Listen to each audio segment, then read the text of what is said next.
अगर आप योग विषय से यूजीसी नेट जेआरएफ की तैयारी कर रहे हैं तो आपके सामने योग का पूरा सिलेबस अभी रखा जा रहा है। इसे ध्यान से देखें।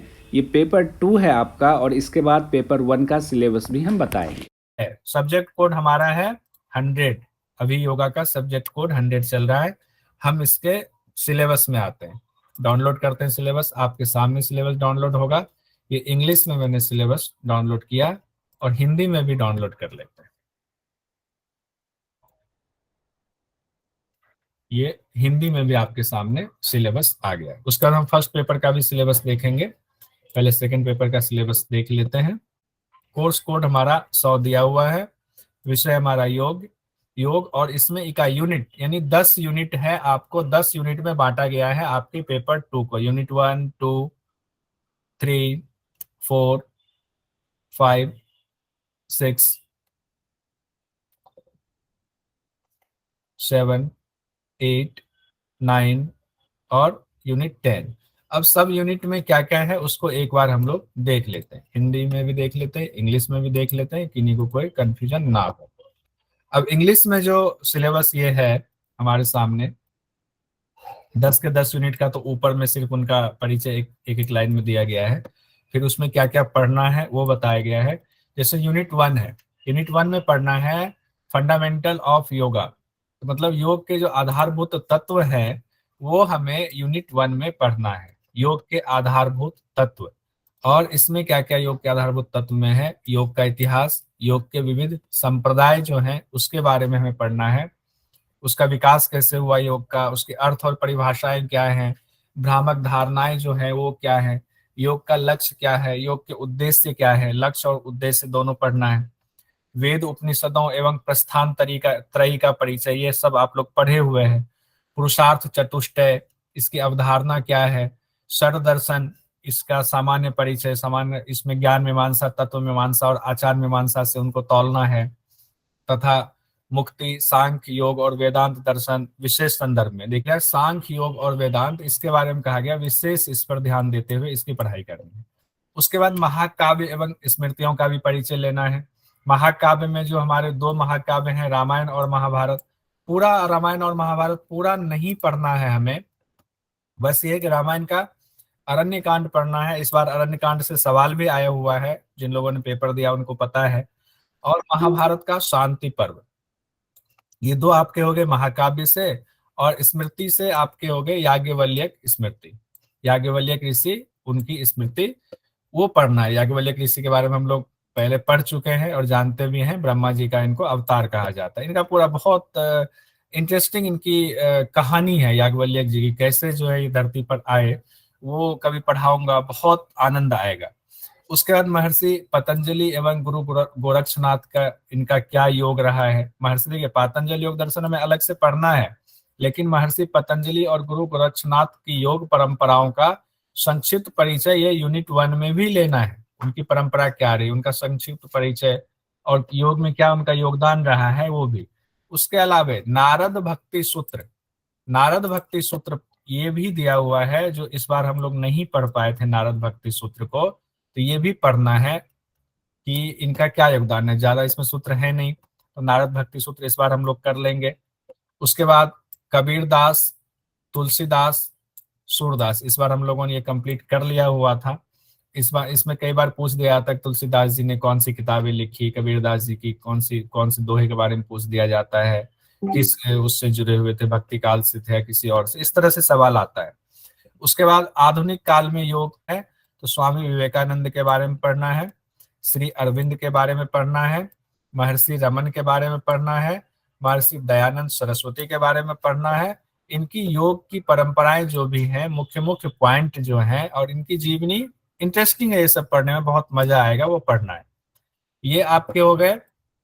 ध्यान रखिए ये आधुनिक काल शब्द लिखा हुआ और ये समसामयिक काल लिखा हुआ है, दोनों शब्द में फर्क है।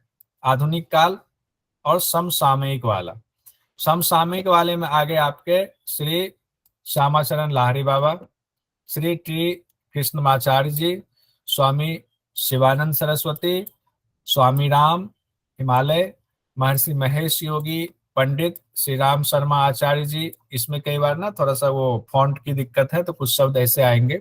श्री राम शर्मा आचार्य जी हरिद्वार में आपके शांति शांति कुंज है पूरा, इनका संक्षिप्त परिचय और योग में इनका क्या योगदान रहा है और उन्होंने कोई खास योग का नाम दिया हुआ है तो वो भी पढ़ना है। उसके अलावा ज्ञान योग, भक्ति योग, कर्म योग, राजयोग, हठ योग, मंत्र योग, इनका परिचय भी हमें पढ़ना पड़ेगा। जैन मत और बौद्ध मत, ये यूनिट 1 में इतना हमें पढ़ना है। परेशान होने की जरूरत नहीं है, बहुत डिटेल नहीं है, बस उसका इंपॉर्टेंट पॉइंट्स हमें पढ़ना है, इसीलिए परेशान नहीं होंगे, ये नहीं कि पहले सिलेबस देख के परेशान हो रहे हैं। उसके बाद हम लोग आते हैं इकाई 2 पर। इकाई 2 में योग के ग्रंथ, उपनिषद और भागवत गीता, योग वशिष्ठ। अब 10 उपनिषद, यही हमें उपनिषद यहाँ से शुरू होता है, मुख्य 10 उपनिषदों का संक्षिप्त परिचय। अब पूरा उपनिषद नहीं पढ़ेंगे, लेकिन जो इसमें से मुख्य जो श्लोक हैं या मंत्र हैं, उपनिषद में मंत्र हैं, उन मंत्रों को हमें पढ़ना होता है। जैसे सपोज कि ईशावास्य उपनिषद है, इसमें सिर्फ 18 मंत्र हैं, तो 18 मंत्र को देख लेने में कोई हर्ज नहीं है। और इसमें जो इंपॉर्टेंट पॉइंट एक दिन में आपका निकल आएगा, और मैं गारंटी देता हूँ आपको एक दिन में ऐसा याद करा दूंगा कि ईशावास्य उपनिषद से एक भी आपका क्वेश्चन नहीं छूटेगा। इसमें कर्मनिष्ठ की अवधारणा है, विद्या और अविद्या के बारे में उसकी अवधारणा बताई गई है, ब्रह्म का ज्ञान बताया गया है, आत्मभाव क्या है ये सब बताया गया है। उसके बाद केन उपनिषद है, कठ उपनिषद है, प्रश्न उपनिषद, मुंडक उपनिषद, मांडुक्य उपनिषद। मांडुक्य उपनिषद सबसे छोटा उपनिषद कहा गया है, 12 बस मंत्र हैं इसमें। ऐत्रेय उपनिषद, तैत्रीय उपनिषद, छांदोग्य उपनिषद और बृहदारण्यक उपनिषद। तो बृहदारण्यक उपनिषद सबसे बड़ा उपनिषद है, और एग्जाम में कई बार ये आ जाता है कि सबसे बड़ा उपनिषद कौन है, तो बृहदारण्यक उपनिषद सबसे बड़ा उपनिषद है और मांडुक्य उपनिषद आपका सबसे छोटा उपनिषद है। तो ऐसे भी सिलेबस पढ़ते समय भी हमारे कुछ क्वेश्चंस निकल आते हैं। ये तो हुए, देखिए क्या लिखा हुआ है, मुख्य 10 उपनिषद, हमें पढ़ना 18 उपनिषद है, ये मुख्य 10 उपनिषद नाम लिखा हुआ है। बाकी फिर 8 कहाँ से होंगे, वो जो 8 उपनिषद नीचे है उनका नाम है योग उपनिषद। उपनिषद के 2 पार्ट हो गए ना, मुख्य 10 उपनिषद और योग उपनिषद 8 पढ़ने हैं हमें। तो 8 योग उपनिषद भी अभी आएगा, लेकिन उसका यूनिट अलग है। अभी इस यूनिट में, यूनिट 2 में 10 उपनिषद मुख्य, भागवत गीता और योग वशिष्ठ है। उसके बाद भागवत गीता है। भगवत गीता में भी सारा कुछ नहीं पढ़ना है, इसमें सिलेबस आपको बताया हुआ क्या क्या इंपॉर्टेंट है, क्या हमें इसमें से पढ़ना है। हम इसको भी बहुत अच्छे से पहले कवर कर चुके हैं, इस बार फिर से करेंगे। उसके बाद योग वशिष्ठ। योग वशिष्ठ तो बहुत बड़ा ग्रंथ है, पूरा ग्रंथ नहीं पढ़ना है। इसमें दिया हुआ है कि हमें योग वशिष्ठ के जो मुख्य बिंदु हैं उसको, जैसे आदि व्याधि है, इसकी अवधारणा क्या है, मनोदैहिक व्याधियां, मुक्ति के 4 द्वारपाल, ये सब हमें रट लेना है, इसमें कोई दिक्कत नहीं। परमानंद की उच्चतम अवस्था तो बहुत कम है, भले ग्रंथ मोटा हो, लेकिन हमें ध्यान के 8 चरण, ये सब, ज्ञान की सप्त भूमिका, सारा हमें याद कर लेना है, कोई दिक्कत नहीं होगी जब इंटरेस्टिंग वे में पढ़ेंगे। अब आता है इकाई 3। इकाई 3 में बाकी के 8 उपनिषद की चर्चा है। तो योग के जो, इसको योग उपनिषद कहा गया, देखिए यहाँ शब्द देखिए, गौर कीजिए, ये योग उपनिषद है। अब योग उपनिषद में कौन सा है, योग उपनिषद भवेता उपनिषद है, उसके बाद योग कुंडली उपनिषद है, योग चूड़ामणि उपनिषद है। नाम थोड़ा थोड़ा अलग अलग नाम हो जाता है, उसको लेकर कंफ्यूज नहीं होंगे। त्रिशिखो ब्राह्मण उपनिषद है, योग तत्व उपनिषद है, ध्यान बिंदु उपनिषद है, नाद बिंदु उपनिषद है, योग राजो उपनिषद है। कितने हो गए, 1 2 3 4 5 6 7 8 हो गए, 10 8 18 उपनिषद ये पढ़ना है। और ये जो 8 उपनिषद नीचे पढ़ना है, उसमें भी पूरा डिटेल नहीं पढ़ना है, आपको बताया गया है कि क्या कैसे द्वितीय अध्याय इस उपनिषद का पढ़ना, भवेता का। अब द्वितीय अध्याय में भी क्या क्या पढ़ना है वो देख लीजिए। उसके बाद योग कुंडली में क्या क्या पढ़ना है, प्राणायाम सिद्धि के उपाय, प्राणायाम के भेद, ब्रह्म प्राप्ति के उपाय। तो सब में एक टारगेट करके आपको दिया हुआ है, फिक्स किया हुआ है, इधर उधर से क्वेश्चन नहीं आता, जो आपका सिलेबस है क्वेश्चन वहीं से आएगा। उसके बाद इकाई 4 यूनिट 4 हमारा आता है, पेपर 2 यानी योग विषय का। अब इसमें पूरा यूनिट 4 आपका पातंजल योग दर्शन है, और पातंजल योग दर्शन बहुत अच्छे से हम लोगों ने करा था, इससे बहुत सारे सवाल आते हैं, इस बार भी आए थे, और अलग अलग तरीके के सवाल आए थे। जो शब्द इसमें नहीं दिया गया वो शब्द भी, यानी कि इस बार सोचने पर मजबूर करने वाले कई क्वेश्चन आए। जैसे आया था कि पंचक शब्द आया था, साधना पंचक करके शब्द दिया हुआ था। तो पातंजल योग सूत्र में जो चारों पाद है, समाधिपाद, साधनपाद, विभूतिपाद, कैवल्यपाद, इसमें तो चारों ही पाद पढ़ना है। तो पूरी पुस्तक पढ़नी है और बहुत इंपॉर्टेंट है। 195 जो सूत्र हैं, सभी 195 सूत्र हम लोग, उसकी चैंटिंग की अलग से क्लास होगी आपकी। और उसके बाद एक एक सूत्र को, इसको तो डिटेल में करना पड़ेगा। अब हम आते हैं यूनिट 5 में, योग सब्जेक्ट पेपर 2। यूनिट 5 में हमें अब हठयोग के ग्रंथों की, जो योग हम करते हैं, ध्यान रखिए जो पूरी दुनिया योग करती है वो हठयोग ही करती है। और हठयोग हम लोगों को, जनरली दुनिया को नहीं पता हठयोग क्या है, और हम तो मास्टर के स्टूडेंट हैं, यूजीसी नेट की का प्रिपरेशन कर रहे हैं। तो हठयोग के ग्रंथों को हमें उसका परिचय जानना है, जिसमें से है योग बीज, गोरख संहिता, शिव संहिता, वशिष्ठ संहिता, शिव सिद्धांत पद्धति, हठ प्रदीपिका, घेरण संहिता और हठ रत्नावली। इस तरह से आपके हो गए 8 ग्रंथ हैं हठयोग के, हमें पढ़ने हैं। इन 8 ग्रंथों को, इसके जो इंपॉर्टेंट पॉइंट हैं, जून के लिए अभी से शुरू कर देंगे और सबके एमसीक्यूज हम प्रॉपर करेंगे। हठयोग के ये 8 ग्रंथ पढ़ने हैं। और इस बार भी 10 यम 10 नियम से क्वेश्चन पूछा गया था। 10 यम और 10 नियम हम लोग कंठस्थ कर लेंगे, क्योंकि उपनिषदों में भी 10 यम 10 नियम है। कहाँ कहाँ है, हठयोग के किन किन ग्रंथों में, उपनिषद में कहाँ है, वो देख लेंगे। वैसे यम नियम पातंजल योग दर्शन में 5-5 है। इसको देखने के बाद हठयोग के ग्रंथों में आसन, अब ये बताया गया कि हठयोग के ग्रंथों में आपको क्या क्या पढ़ना है। आसन पढ़ना है, प्राणायाम पढ़ना है, मुद्रा बंध पढ़ना है, और कुछ तो पूरा पूरा, ऐसे हठ प्रदीपिका, घेरण संहिता तो पूरा पूरा ही पढ़ना है। बाकी जो ग्रंथ है उसमें से इंपॉर्टेंट चीजें निकाल करके हम पढ़ लेंगे। उसके बाद इकाई 6 में आते हैं। इकाई 6 में हमारा है सामान्य मनोविज्ञान, मानव शरीर रचना एवं क्रिया विज्ञान, इनका परिचय, आहार एवं पोषण। देखिए पहले तो साइकोलॉजी एक ये चीज हो गई, और उसके बाद दूसरा हो गया मानव शरीर रचना क्रिया विज्ञान 2, और तीसरे पॉइंट पर आहार एवं पोषण। यानी इकाई 6 में 3 चीजें हमें पढ़नी है। साइकोलॉजी भी पढ़ेंगे, ह्यूमन एनाटॉमी फिजियोलॉजी भी पढ़ेंगे, और क्या खाना चाहिए क्या नहीं खाना चाहिए, किस चीज को नहीं खाने से कौन सी बीमारी हो जाती है, बेरी बेरी रोग है या कोई और रोग है, इस तरह से एक एग्जाम्पल दे रहा हूँ।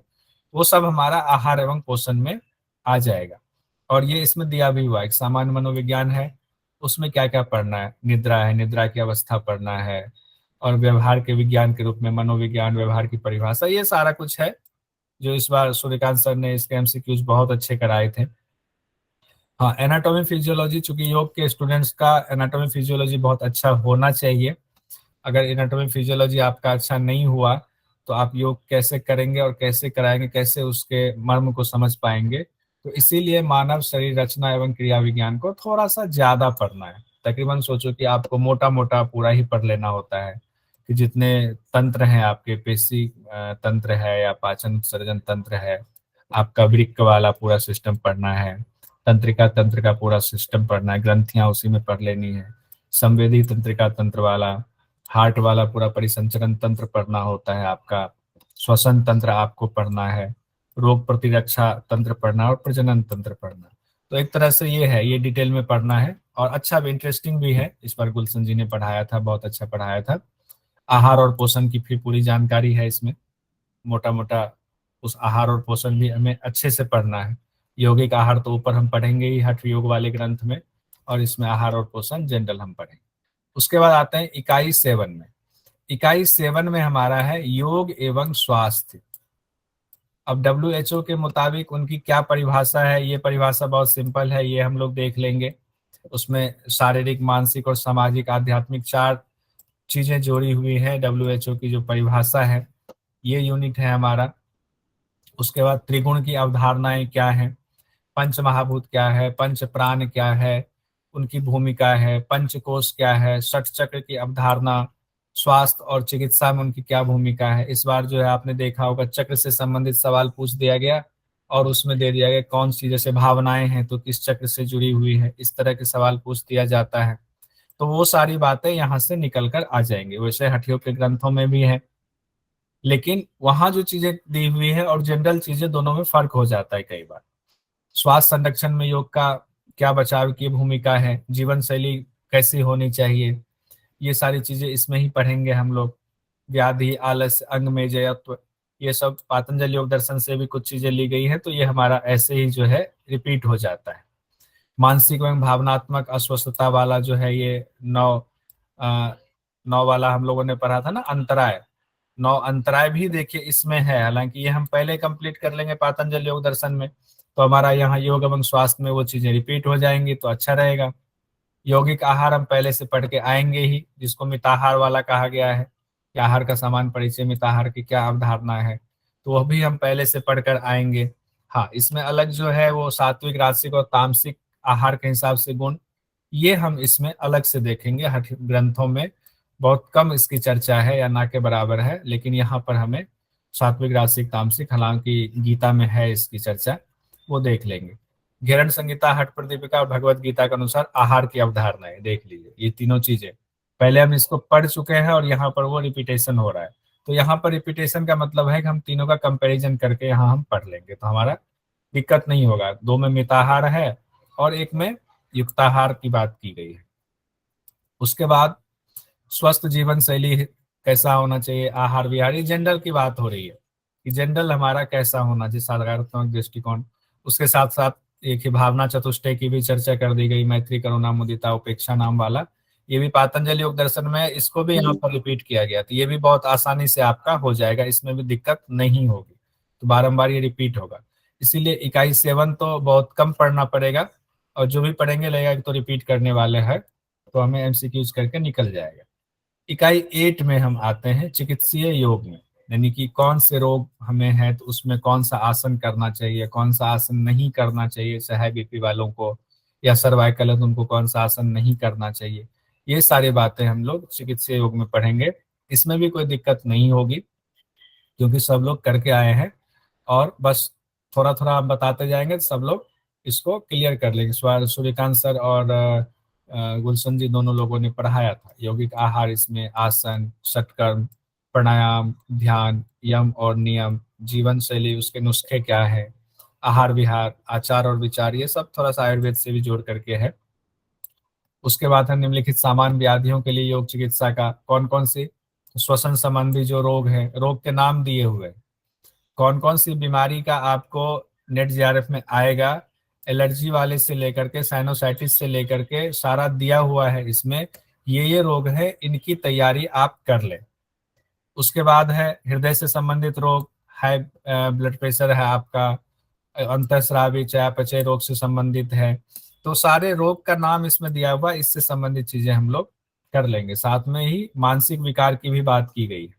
अब आते हैं इकाई 9 में, योग के अनुप्रयोग की बात की गई है इसमें, कि योग का चेतना के साथ क्या संबंध है, चेतना को योग किस तरह से जो है परिभाषित करता है, उसका स्वरूप क्या बताया गया है, कहाँ पर, तो वेद में, उपनिषद में, भगवत गीता में, योग सूत्र में और योग वशिष्ठ के परिप्रेक्ष्य में चेतना और उसकी परिभाषा और स्वरूप एक कंपैरिजन करके हम लोग यहाँ पर तुलनात्मक अध्ययन यहाँ हम लोग कर लेंगे। उसके साथ साथ ही मानव चेतना के जो आध्यात्मिक और वैज्ञानिक पक्ष हैं उस पर हम लोग चर्चा करेंगे। मानव चेतना के विकास की यौगिक विधियां, जैसे कि भक्ति योग, ज्ञान योग, कर्म योग, मंत्र योग, अष्टांग योग, हठ योग, ये सब हम पहले से पढ़ते हुए आएंगे, बस यहाँ पर एक बार उसका कंपैरिजन कर लेंगे तो हमारा क्लियर हो जाएगा। उसके बाद देखते हैं शिक्षा में योग, योग शिक्षा की प्रमुख विशिष्टताएं क्या हैं, योग शिक्षा के घटक कौन कौन से हैं, योग घटक है ना, योग अभ्यासों की अध्यापन विधि वाले में हम लोग पढ़ते हैं कि अगर शिक्षण चल रहा है तो उसमें शिक्षक भी होने चाहिए, विद्यार्थी भी होने चाहिए, और उसमें जो है मूल्य आधारित शिक्षा भी होनी चाहिए, नैतिक मूल्य भी होने चाहिए, और थोड़ा परिभाषा भी हम लोग इसमें पढ़ेंगे। योग की जो विधि है, योग अभ्यासों की अध्यापन विधि एक पुस्तक है, उससे संबंधित सवाल इस बार भी कई आए थे, तो वो पुस्तक पूरा हम लोगों ने पढ़ा था। उसमें अगर कोई कमी रही होगी और उसको रिफाइन करके पढ़ना होगा तो उसको एक बार हम लोग देख लेंगे कि अवधारणा, शिक्षण और अधिगम, तो अवधारणा उसमें क्या है, दोनों में संबद्धता क्या है, शिक्षण और अधिगम में, शिक्षण के क्या सिद्धांत हैं, अध्यापन कितनी विधियां बताई गई हैं वो भी हम लोगों ने पढ़ा था, फिर से देखेंगे। और वैयक्तिक, सामूहिक और अधिसंख्यक समूह जो है शिक्षण विधि में वो क्या है उसको भी हम लोग देखेंगे।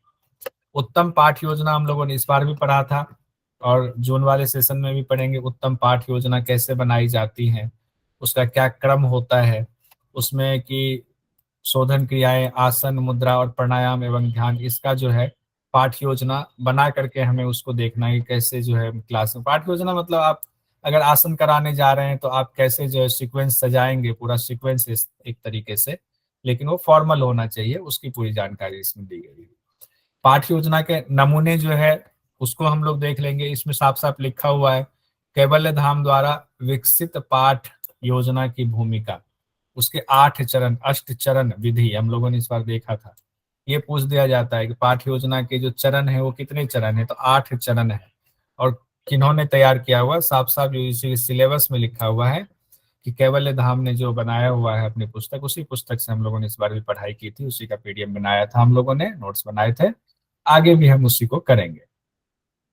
उसके बाद एक योग कक्षा की जो है मूल्यांकन विधि क्या होनी चाहिए, व्यक्तिगत आवश्यकता के अनुसार योग कक्षा का क्या उसकी जरूरतें होती हैं, अध्यापन विधियों के विभिन्न पहलुओं का जो ऊपर दिया गया है उससे संबंधित चीजें हैं। उसका बैठने, कैसे बैठना चाहिए, कम छात्रों के लिए कौन सी पद्धति बैठने की ठीक होती है, और ज्यादा हो तो उनके लिए पंक्तिबद्ध है। इस तरह से ये चीजें भी हम लोग देखेंगे।